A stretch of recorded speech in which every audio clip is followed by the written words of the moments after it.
I accidentally uncovered that an assistant professor at the University of Calgary's Hassay School of Business ran a covert multi-level marketing class.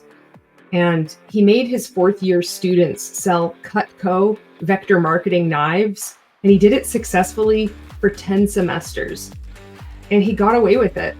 And you might think, how did he get away with it? Well, he was endorsed by the dean. This is our 5th anniversary, and when this program began, it began with really a germ of an idea, and it wasn't even a great idea probably at the time. And the idea, and appreciate how twisted this is, we're going to arm students. That's how we began this program 5 years ago. We said to ourselves, let's give students weapons, big weapons, and let's send them out on behalf of charity. And I'm not even sure that knives and charity go together very well. Knives and children definitely didn't go. But when we began talking about cancer, cutting out cancer. Maybe that sort of made some sense at the time. But, you know, to the dean and to the other individuals that supported us 5 years ago, it really... And it gets even worse. This university professor, Dr. Derek Hassay, also sat on the academic advisory board for vector marketing. There is a clear conflict of interest, ethical violation, misuse of power, coercion, and emotional manipulation. And as I continued to dig deeper, do a little bit more research, I couldn't even believe what I was finding. So here we go. I'm going to do my best to explain as succinctly as possible everything I've found. And I'm going to list all of my sources that I used to research doing this video, so you can go ahead and do your own research too. So we're going to start at the beginning. How did I even find out about this university professor? Why would I even be looking into this guy? Well, I'm an anti-MLM advocate. I was part of multi-level marketing for 5 years. I woke up, I got out, I started speaking out. I'm also one of the whistleblowers from the MLM adjacent coaching cult called Rank Makers. I create a lot of content. I help support victims that are working on their exit strategy. I've done a lot of interviews and starting to write various members of parliament. I've also written reports to the FTC and Canada's Competition Bureau. I was looking at the Direct Sellers Association of Canada website, and I saw that there was a university professor from University of Calgary's Hassay School of Business endorsing multi-level marketing. And I couldn't believe it. I thought, how can there be a professor at a business school saying that multi-level marketing is legitimate business? So I did a little bit more research onto this professor, and I saw that he was affiliated with these two other front groups. And I don't know if that's the right word to describe what these things are, but they mask that they're part of Direct Sellers Association of Canada. And you might be wondering, what is Direct Sellers Association of Canada? The DSA is a trade organization, and you can find one of these organizations in pretty much every country that multi-level marketing exists. Their sole purpose is to lobby governments to advocate for the direct selling industry. In the US, they were responsible for largely making multi-level marketing companies exempt from the business opportunity rule. In Canada, they get to spend 2 days every year lobbying and advocating on behalf of the direct selling industry with various members of parliament. There's this other group called DSEF, Direct Selling Education Foundation. And then there's this group, Canadian Academic Entrepreneur Challenge. And when you scroll down to the bottom of this thing, you see that it's sponsored by Amway, by Mary Kay, by USANA, by Mon8. This has nothing to do with promoting entrepreneurial skills. This is a front group to familiarize and to lure students in to direct selling, which is multi-level marketing, pyramid schemes. And as I was clicking on their website, I found this. And this was a letter endorsing this challenge from this assistant university professor. And I was alarmed at how deceptive this letter was. I mean, just look at this thing. It says that we're trying to increase entrepreneurial skills for everyone, not just students involved in business or marketing, because, you know, the direct selling industry is a level playing field and anybody can do this if you just believe in yourself and are consistent. And he's sending out this letter hoping that faculty and students will pass this along and then encourage all kinds of students from diverse backgrounds to participate in this challenge, when this is just such a seedy way, deceitful way that multi-level marketing has to use to try to bait people, to lure them in. And they're using the institution, the legitimacy of this Hassay School of Business to like increase their legitimacy. They're using the reputation of the Hassay School of Business to give them credibility. So I contacted the dean, the current dean of the Hassay School of Business, and I let her know what was going on. This was before I even knew that Derek Hassay had made his fourth year students sell Cutco knives. I had no idea. So I had written her a letter or an email, let her know. She said that she was going to take a look at my email very carefully. Fast forward to a few days ago, and I have no idea what I was searching for, but I stumbled across a Reddit thread from 8 years ago talking about this university professor and making his students sell Cutco knives. And I couldn't believe it. I was, what? This is that same guy that I had already written the dean about. And then I began to do more research. If you're not familiar with Cutco knives or vector marketing, I mean, pretty much everybody is familiar with this company by this point. They have a terrible reputation. It's so scammy. You can look at videos or, I mean, just talk to your parents if you're like a younger generation. It's like we all have horror stories about this company. They're so deceiving. Currently, I think on campuses, they might have a piece of paper taped up to a post. A lot of students write scam across it. If you check out anti-MLM Reddit, a lot of people are doing that, trying to warn other students not to get sucked into this. And it doesn't say that it's vector marketing because multi-level marketing companies can never lead with honesty. They must deceive you the same way that when you're recruited into a cult, in this case, commercial cults, they have to lead with deception. So it'll have something like jobsforstudents.com, and it will give you, it'll say $22. Immediately people will think, oh, I'm getting paid $22 an hour for this job, where it really says $22 base APPT, which means base appointment. It's always deceiving. So maybe you rip off a number off the bottom of this page, or maybe there's a QR code that you scan, and then you go and you find out in this interview that you're going to be selling Cutco vector marketing knives. Vector marketing has a horrible reputation around campuses, and especially at the University of Calgary. They have a history of being very aggressive, bothering students. They began recruiting at U of C in 2001. Interestingly enough, that was the same year that Derek Hassay first sat on the academic advisory board for vector marketing.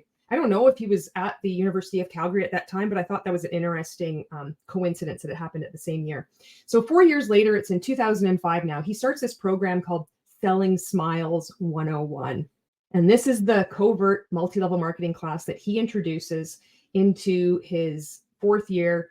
This is the class, and tells students that they're going to improve, they're going to learn entrepreneurial skills through experiential learning, hands-on learning. I mean, it sounds slick, right? You're going to learn how to do cold calls. You're going to learn how to get out of your comfort zone. But you know what? If you feel uncomfortable with the horrible reputation that vector marketing has, and maybe your parents have warned you that this is an MLM pyramid scheme, don't worry, because we're going to mask what this actually is with calling it Selling Smiles 101. And we're going to raise, you're going to be donated all the knives from Cutco vector marketing, and all the commissions that you make are going to be donated to charity for sick kids. Children's Wish Foundation. Not only that, we're going to bring the kids that are the recipients into the classroom, and we're going to put them at the front of the room, and they're going to stand in front of the projector screen with the Children's Wish Foundation in Canada, and they're going to be part of this. You cannot make this shit up. This went on for 10 semesters. It was okayed by the dean. So I don't know if there were students, throughout the years that tried to complain about this or maybe bring their concerns to the dean. But what do you do when the dean of the business school endorses pyramid schemes? So can you imagine that you're in a university class, you haven't learned anything about multi-level marketing or pyramid schemes except in your fourth year, and you're expected to sell Cutco knives from your university professor who is an active spokesperson for it? Talk about a misuse of power. It's absurd that this went on for so long. In 2015, there was an article put out by the Gauntlet after they came across this Reddit thread, and they interviewed a couple of people that had been posting on that. They interviewed one of the students who had earned the highest commission that year for selling these Cutco knives. So this was in 2015. And she said that she had been really, wary of participating in this project because Cutco vector marketing had such a bad reputation amongst students. But when her professor, who she knows, likes, and trusts, brought in the Children's Wish Foundation, she said that she just focused on that instead. And I wonder how many other students felt the same way. He called it selling smiles. You weren't selling smiles, you were selling knives. I'm surprised that he didn't come up with the slogan, selling knives, saving lives. This is what we do in multi-level marketing. Try to make multi-level marketing, any multi-level marketing company, legitimate by hooking up, by linking arms with a charity. Nothing like using sick children to cover up your multi-level marketing Cutco knife, vector marketing pyramid scheme class. Now, this is really important for you to understand because this story is so much bigger than just this university professor that unethically used his influence to coerce his students to sell Cutco knives, vector marketing knives, because he acts as a spokesperson and he endorses multi-level marketing. He is he has been quoted in Chatelaine magazine, in Global TV, and even in the Globe and Mail. He passes himself off as the only academic that researches direct selling, and yet does not mention and does not teach his students the truth about multi-level marketing, which is that over 99% of people must lose money because these things are scams. But then you're going to see from this YouTube video, he discouraged students from getting a summer job in order to earn money, and instead sign up for the vector marketing business opportunity, because future employers are going to look more favorably with vector marketing on your CV. If you just have a normal stinking thinking job for 4 years, future employers aren't going to be impressed with that. It's ludicrous how he makes this pitch for students to sign up with vector marketing. This video is about 5 minutes long, but I want you to see it in its entirety because it's important for you to see that this is a misuse of power. This university professor should not be endorsing multi-level marketing and certainly shouldn't be encouraging students to abandon summertime employment and instead sign up for an MLM.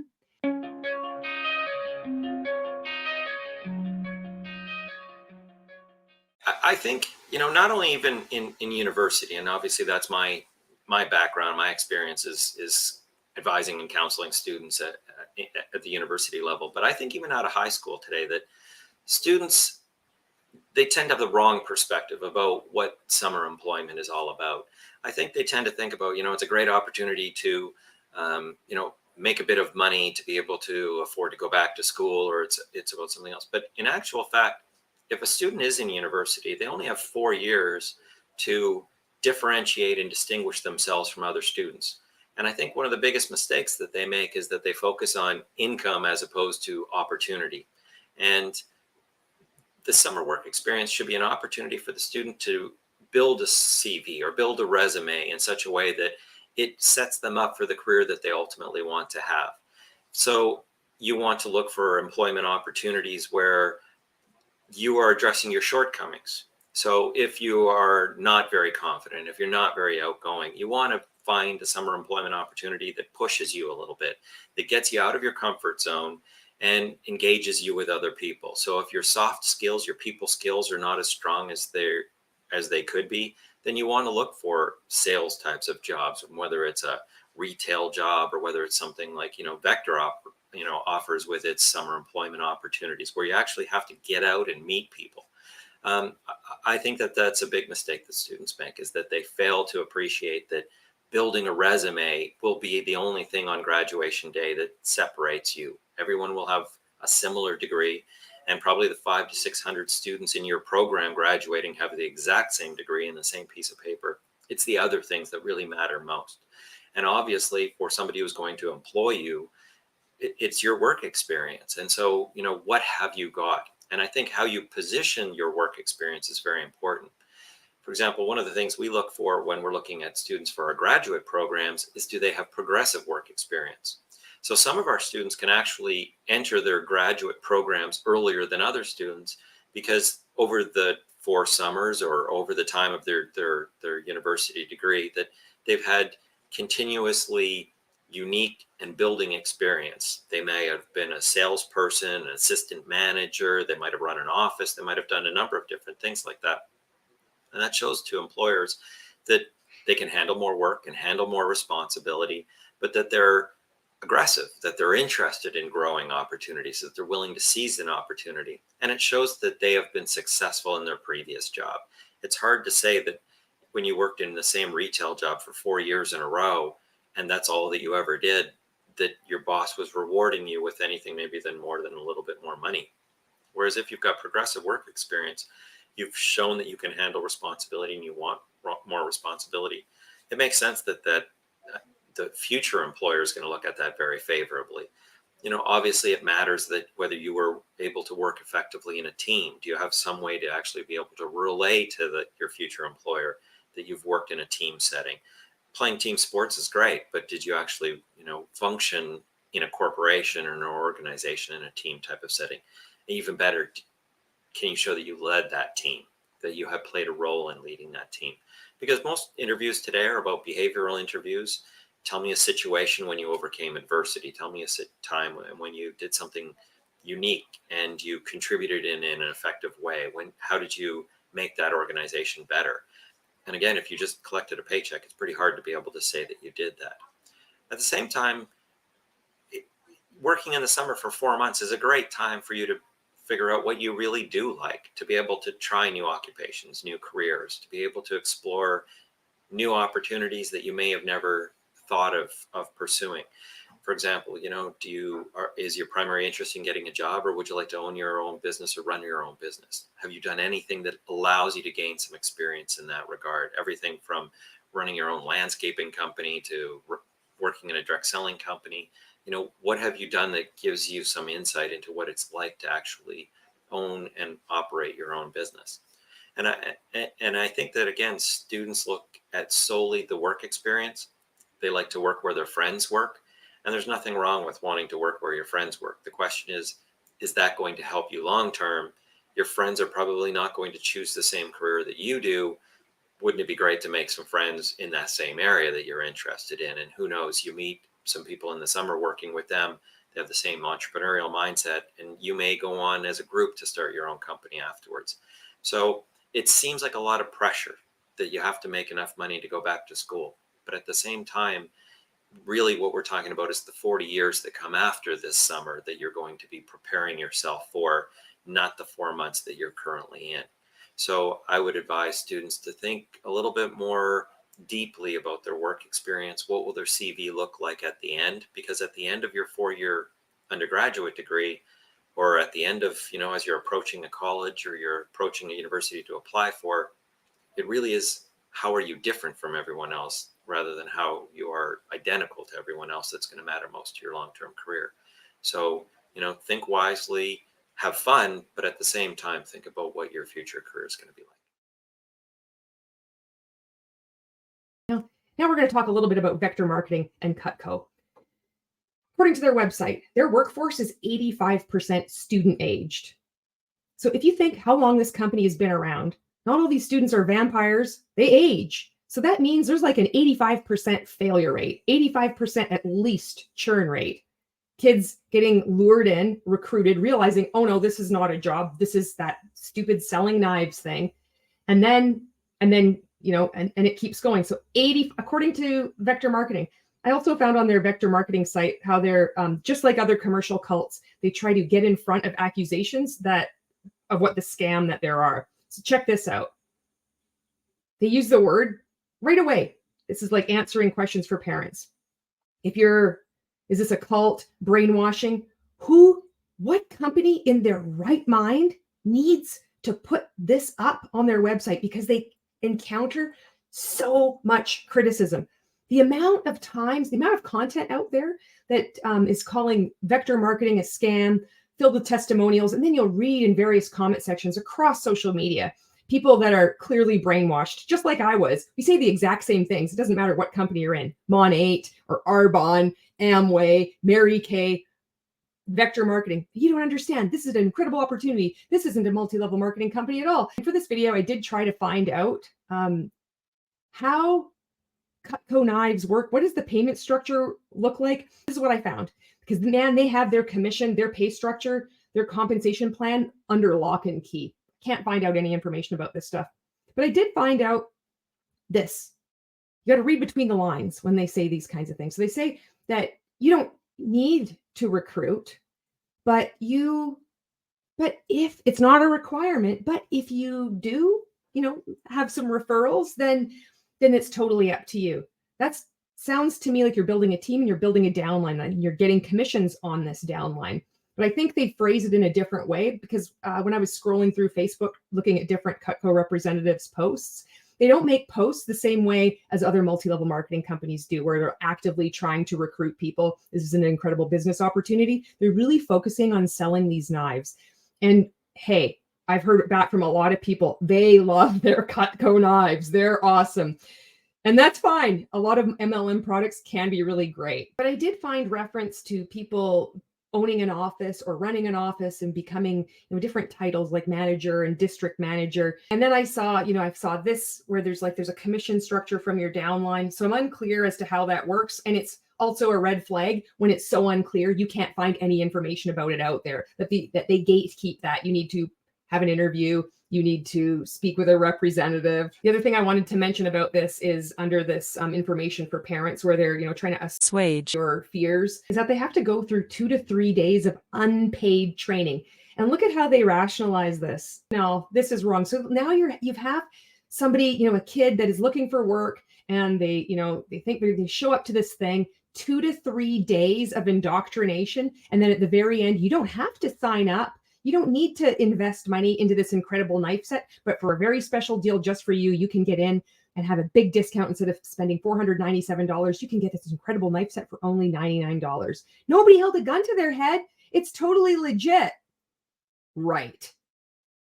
As the rest of anti-MLM and fellow multi-level marketing victims, survivors, whistleblowers come out and look at this, it's easy to see through the bullshit. And now I want to talk about this.